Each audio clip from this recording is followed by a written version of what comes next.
नमस्कार बच्चों, मैं प्रवीण मिठा कॉन्सेप्टिफाई एजुकेशन में आपका स्वागत है।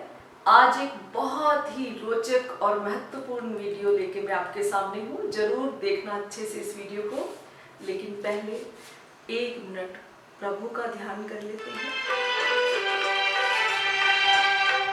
ईश्वर अपने साथ है, डरने की क्या बात है। ईश्वर अपने साथ है, डरने की क्या बात है। सदा सफलता साथ हमारे, सदा सफलता साथ हमारे, हाथ में उसके हाथ है। ओम शांति। तो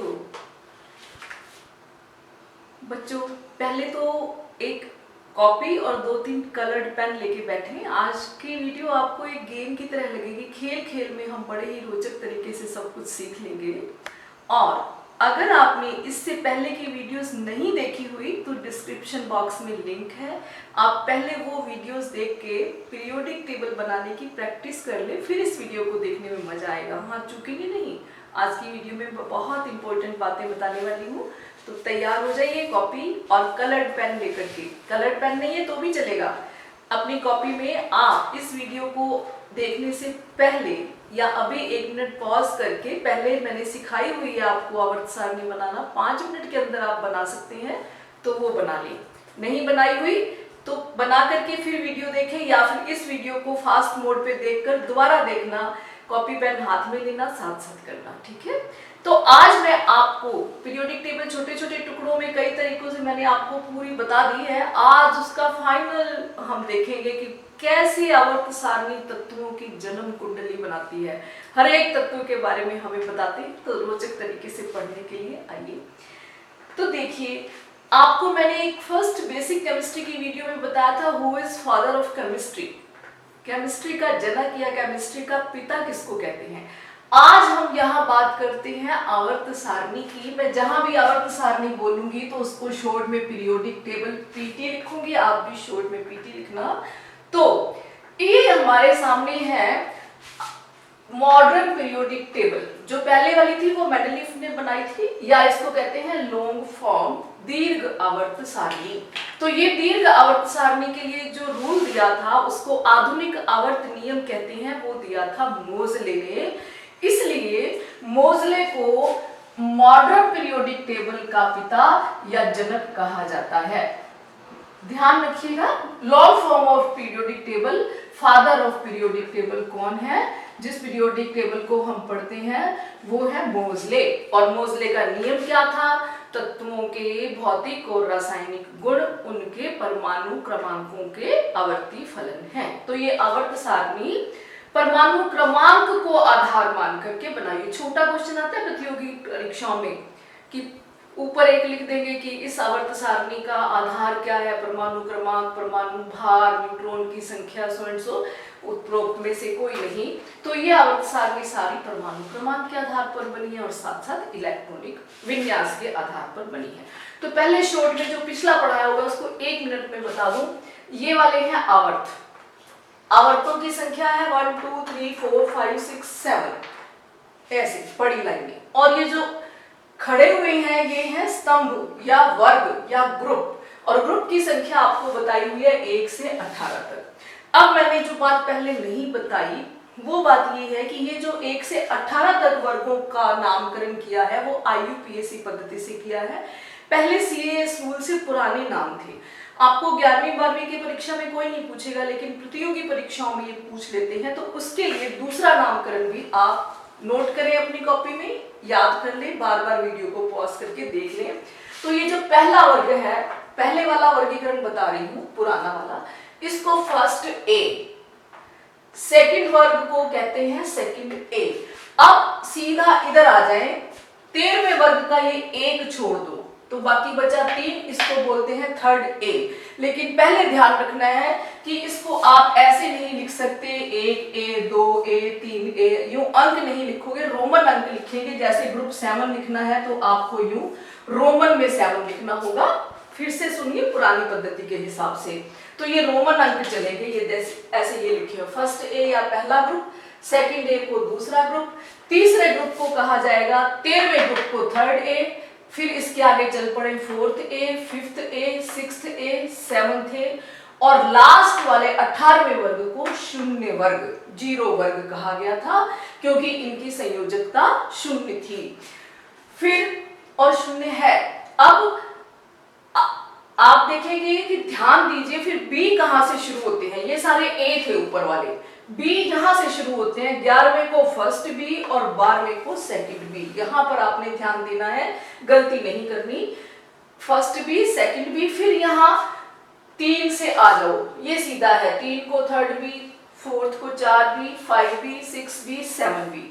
7 बी के बाद ये जो 8, 9, 10 है, ये तीनों, इनको 8th ग्रुप कहा गया। क्लियर? दोबारा देख लो, first A, second A, third A, fourth A, fifth A, sixth A, seventh A, शून्य, जीरो ग्रुप। फिर इधर से आओ, फर्स्ट बी, सेकंड बी, फिर वापस 3 पे आ जाओ, third B, fourth B, fifth B, sixth B, seventh B, और ये तीनों 8वें, 9वें, 10वें को कहा गया 8th ग्रुप। रोमन संख्याओं में लिखना है। ये तो हुई एक बात। दूसरी बात मैं पहले ही आपको बता चुकी थी कि ये 2 खाने हैं एस ब्लॉक के, ये 6 खाने हैं पी ब्लॉक के, ये बीच में है डी ब्लॉक और नीचे है एफ ब्लॉक। सब कुछ ये वाला कुछ हमें पता है। अब आपको अगला वर्गीकरण बताती हूँ, वो भी इलेक्ट्रॉनिक विन्यास के आधार पर है कि एस और पी ब्लॉक के तत्वों को नाम दिया गया प्रारूपिक तत्व, नॉर्मल एलिमेंट। क्या नाम दिया गया? एस और पी को प्रारूपिक तत्व, नॉर्मल एलिमेंट। डी ब्लॉक तत्वों का दूसरा नाम है संक्रमण तत्व। इसके बाद जो इसके अंदर गहराइयां हैं, बारीकियां हैं, उसमें हम अभी नहीं जा रहे। जैसे ये ZnCdHd संक्रमण नहीं है, हालांकि डी ब्लॉक है। ये फिर जब हम इलेक्ट्रॉनिक विन्यास की वीडियो करेंगे तब आप समझ जाएंगे। और एफ ब्लॉक तत्वों को नाम दिया गया अंतर संक्रमण तत्व। आज हम सारी जन्म कुंडली बना लेते हैं सभी तत्वों की, ठीक है। और 1, 2, 3 एक चौथा और वर्ग है, वो ये शून्य समूह या 18वां वर्ग, जिसको कहते हैं उत्कृष्ट गैसें। ये सभी तत्व उत्कृष्ट गैसों में आते हैं। एक तो सभी गैसीय है और एक इनका इलेक्ट्रॉनिक विन्यास सबसे अच्छा है। आउटर मोस्ट में 8 इलेक्ट्रॉन या हीलियम के 2 पूरे हैं, इसलिए इनको उत्कृष्ट गैसें का नाम दिया गया। तो ये SPDF 4 श्रेणियां, ये भी प्रारूपिक तत्व, संक्रमण तत्व, अंतर संक्रमण तत्व, उत्कृष्ट गैसें, ये भी 4 में वर्गीकरण किया गया इनका। तो ये भी वर्गीकरण हो गया, दोनों प्रकार का नामकरण भी आ गया आपको वर्गों को। फिर आपको ये भी बताया हुआ था मैजिकल नंबर 2, 8, 8, 18, 18, 32, 32। ये मेरा ही नाम दिया हुआ है मैजिकल नंबर, क्योंकि ये सारी जगह पे काम आते हैं। ये क्या है? प्रत्येक आवर्त में तत्वों की संख्या है। तो पहले आवर्त में देखिए हाइड्रोजन और हीलियम 2 ही तत्व हैं। दूसरे में ये lithium, beryllium, boron, carbon, nitrogen, oxygen, fluorine, neon 8 तत्व हैं। देखिए आप पहले वर्ग में पहले आवर्त का नाम था अति लघु आवर्त, नाम भी बताया, मैं दोबारा नहीं बताऊंगी। तो इसमें 2 तत्व हैं। दूसरे तक ये टोटल तत्व हो जाएंगे 10। तो देखिए यहाँ नियोन के परमाणु क्रमांक आएगा 10। अब अगले में ये 8 और जोड़ दो, तो टोटल जो लास्ट में परमाणु क्रमांक आएगा वो यहाँ पर आएगा 18। ये ट्रिक है बहुत अच्छी। अब अगले पे आपने जाना है तो इसमें 18 और जोड़ दो, तो यहाँ तक तत्व हो जाएंगे 36। ऐसे आप तत्व का परमाणु क्रमांक देख के ये भी पता लगा सकते हैं कि वो तत्व यहाँ पर कहाँ है, उसका अच्छी तरह से आपको। और अगले का निकालना है तो 36 के बाद के 18 तत्व अगले में आएंगे। ये भी आवर्त सारणी हमें बताती है। अब अगली बात हमें क्या बताती है आवर्त सारणी कि देखिए हमने आपको बताया था कि परमाणु के नाभिक के अंदर प्रोटॉन और न्यूट्रॉन होते हैं, और उसके बाहर ये जो शेल्स हैं या कक्षाएं हैं या ऊर्जा स्तर है, इनमें इलेक्ट्रॉन चक्कर लगाते हैं।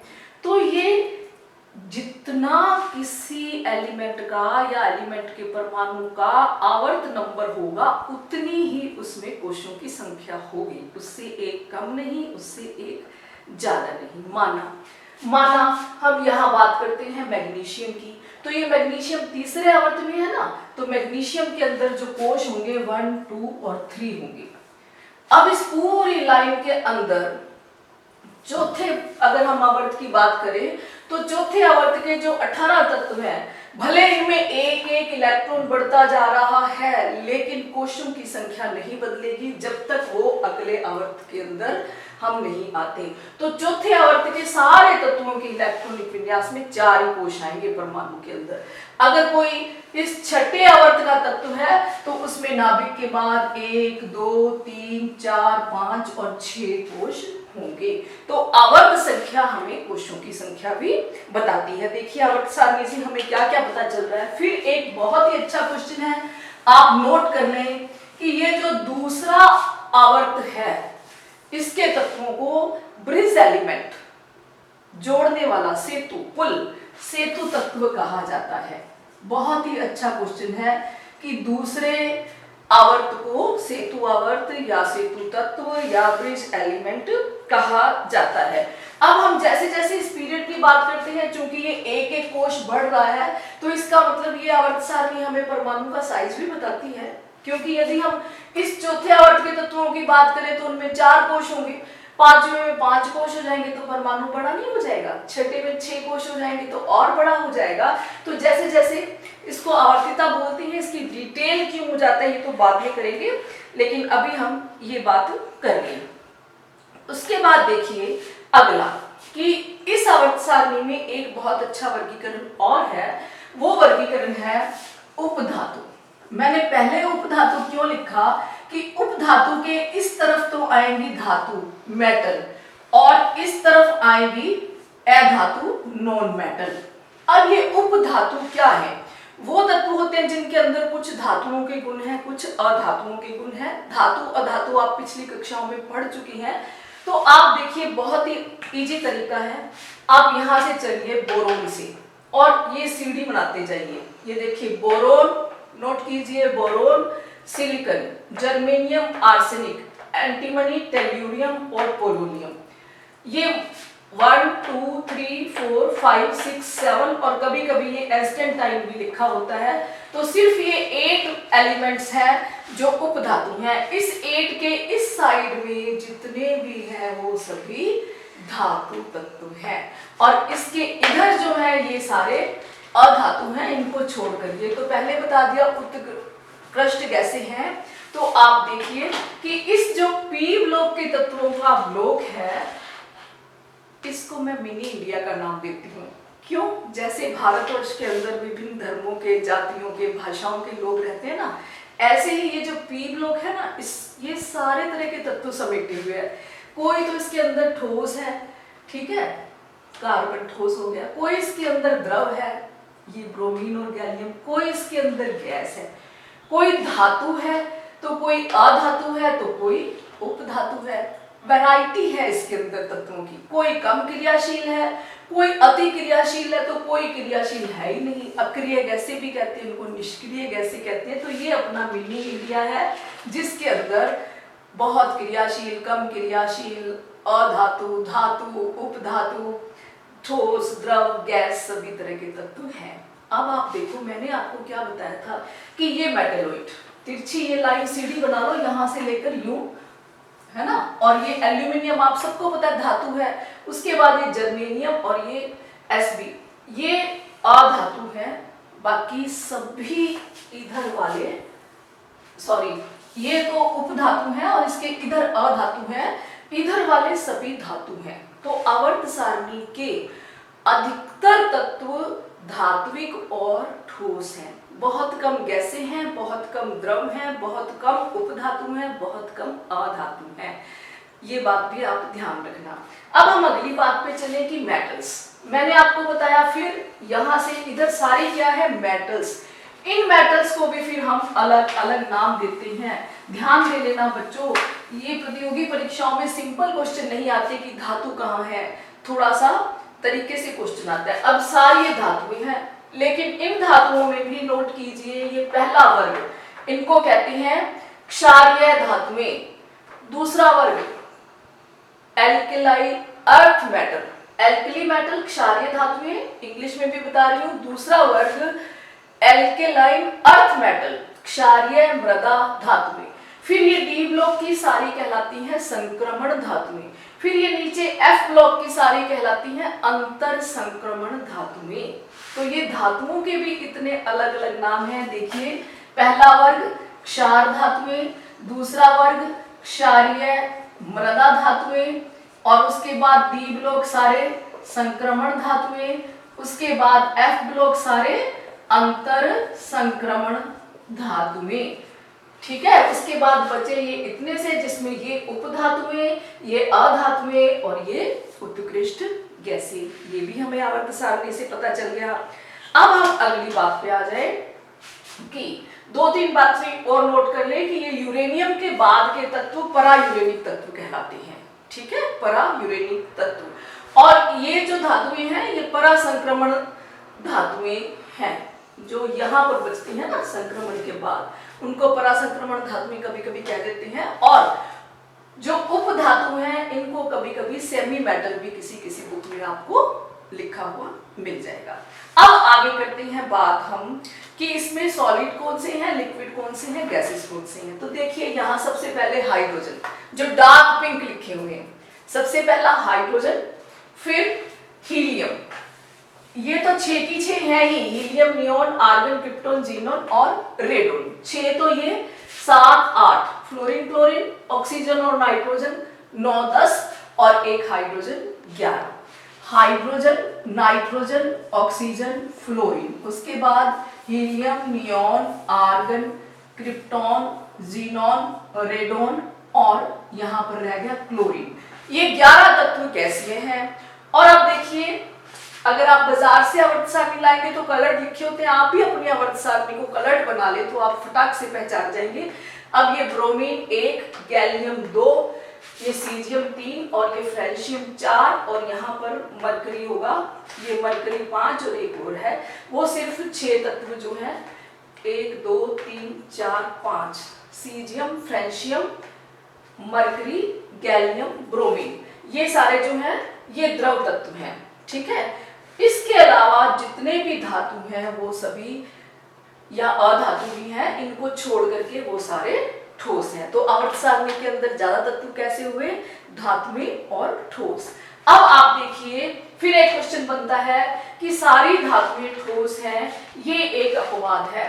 मरकरी एक ऐसा धातु है जो कि द्रव है, मरकरी यानी जिसको आप पारा बोलते हैं। तो यहाँ पर क्वेश्चन बनता है, इसको आप नोट कर लें। तो इस आवर्त सारणी ने हमें फिर क्या क्या बता दिया, फिर क्या बता दिया कि बच्चों ये जो रेड रेड लिखे हुए हैं ये डार्क पिंक है, ध्यान देना, जो मैंने आपको पहले बता दिए। ये जो रेड रेड लिखे हुए हैं, यहाँ भी एक टेक्नीशियम लिखा हुआ है, बाकी ये लिखे हुए हैं, बाकी ये नीचे लिखे हुए हैं। ये तत्व जो है संश्लेषित तत्व हैं, जो प्रकृति में नहीं है, जिनको नाभिकीय क्रियाओं के अंदर या तो वो बनते हैं थोड़े टाइम के लिए या फिर किसी भी अभिक्रिया में बनाए जाती हैं। प्रकृति के अंदर ये उपलब्ध अभी तक नहीं है, संश्लेषित हैं, बनाए गए हैं, प्रकृति ने उनको नहीं बनाया है, ये मानव निर्मित नाभिकीय क्रियाओं के तत्व हैं। फिर जिन तत्वों के ऊपर इस तरह का स्टार लगा हुआ है, ये देख रहे हैं आप स्टार, ये जो स्टार स्टार वाले तत्व हैं ये सारे रेडियो एक्टिव तत्व हैं, जिसमें से बड़े बड़े विकिरण निकलते रहते हैं और वो धीरे धीरे अपघटित होते रहते हैं। तो देखिए आवर्त सारणी अभी भी बहुत कुछ। फिर एक और इम्पोर्टेंट कि वर्ग संख्या से हम किसी तत्व की संयोजकता ज्ञात कर सकते हैं। जैसे पहले वर्ग के सभी की संयोजकता 1 है, दूसरे वर्ग की 2 है। डिटेल में मैं संयोजकता की एक वीडियो बनाऊंगी, उसमें आप देख लीजिएगा। अभी अपन ज्यादा भारी नहीं करते माहौल को, एक बार आप इसको सीख के कमेंट बॉक्स में कमेंट जरूर करना कि आपको कोई दिक्कत तो नहीं आई, और पिछली वीडियो जरूर देख लेना। Thank you, wish you all the best.